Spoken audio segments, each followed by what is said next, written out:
Just as a tree without roots dies, becomes dead, when a people become stripped of their history or their historic roots, they also become a dead people. To this day marks one of the worst days in East Texas history. The black community in Slocum was gunned down and murdered. Many who survived fled to nearby towns, leaving behind their homes and their livelihoods. CBS 19's J.J. Maldonado spoke with a descendant of one of the survivors and an author who's written extensively about the history in tonight's special report, The Slocum Massacre. July 29th, 1910 was a day of bloodshed in Slocum, Texas. In mobs ranging from dozens to hundreds went around killing African Americans on sight.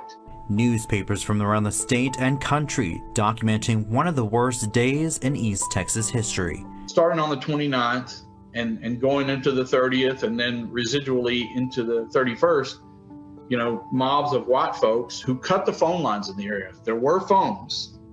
They cut the phone lines so that the blacks that lived there couldn't call out for help. E.R. Bills is the author of the book, The 1910 Slocum Massacre, Enacted Genocide in East Texas. He's researched several massacres in the state and country as a journalist. It was sort of shocking. I didn't know anything like that had ever happened in Texas. And just the fact also that it apparently had been covered up was sort of a shock to me. The Slocum Massacre is believed to have been the result of hatred against the black citizens who were doing well in the community at the time. Bill says also an awful rumor had been circulating that the black community was going to rise and kill their white neighbors. But it scared the white people enough that they took their kids and their wives and put them in churches and left white men outside to defend, reportedly, and then they went on a killing spree. The official death count is listed as 8, although it's believed 200 to 300 black East Texans were killed in those 3 days. One of the victims was Alex Hawley. Constance Hawley Joaid is a descendant of the Hawley family. Her great-great-great-grandfather was Jack Hawley, a survivor of the massacre. Jack Hawley, who was the primary landowner and the owner of the only general store and many other businesses in Slocum at that time, and who was the primary target during the massacre. I am his great-great-great-granddaughter. In the early 1900s, Jack Hawley was a successful businessman, which is not easy for someone enslaved until they were 19. He started using his skills and his talents to make money for himself instead of the European, structure of chattel slavery. And so he did that just a bit too well. He owned a general store, a granary, a dairy. Hawley survived the genocide, but was forced to flee his Slocum home and move to Palestine. He lost a son in the massacre and many, many relatives.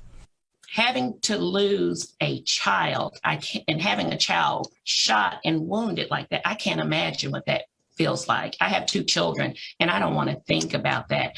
But it is something that many African parents, African American parents, black parents are dealing with today, with their children being killed when they're not even armed, shot in the back or shot with not even being aggressive, innocently shot. So 1910 to 2021, 111 years later, the same things are happening to us as parents, losing kids. Today, Hawley Joaid is focused on keeping the history of the massacre memorialized. She was instrumental in getting a historical marker commemorating the deaths of her family members and so many others who were innocently shot and killed. The marker sits along a stretch of a long road in Slocum, and on every July 29th, Hawley Joaid, along with many others, get together to remember the victims who died because of the color of their skin.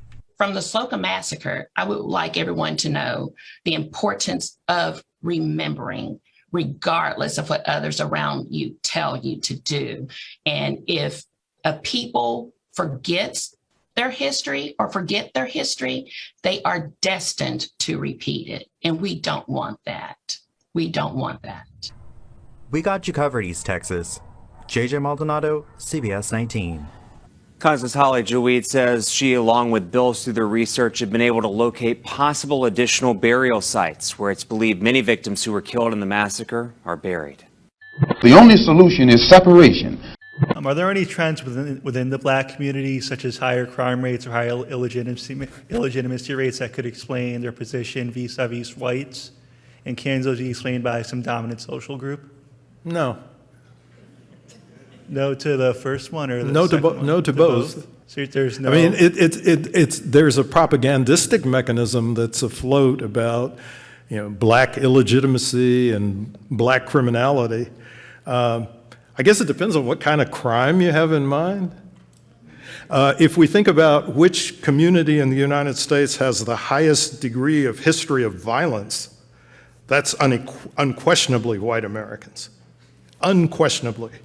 I mean, I'm not sure if you're aware of the 100 massacres that were conducted between the end of the Civil War and World War II that were directed against black communities throughout the United States, in which thousands of blacks were killed and the white terrorists appropriated black-owned property. So there's no segment of the population that has a greater history of violence than white Americans. So when you talk about these kinds of matters to me, you're actually mouthing a set of propagandistic claims that are made on the right in the United States, and they do not have a foundation in fact. There was a study where they had a bunch of rats in a cage and they left the gate open. And every time the rats would try to leave, they get shocked. They try to leave, they get shocked. They try to leave, they get shocked. Eventually the rats just stop trying to leave. Fast forward, those rats had little baby rats. They put the baby rats in a separate cage and left the gate open.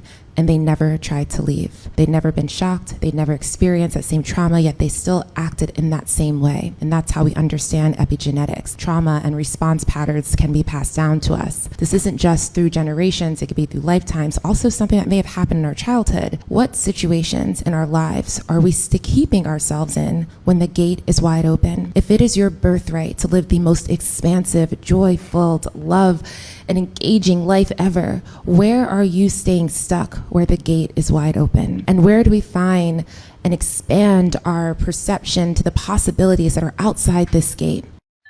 That the only way the black man can be free is when he has a land of his own and a government of his own and an economy of his own, an industry of his own, so he can do the things for himself that he now is waiting and begging the white man to do for him and never gets done.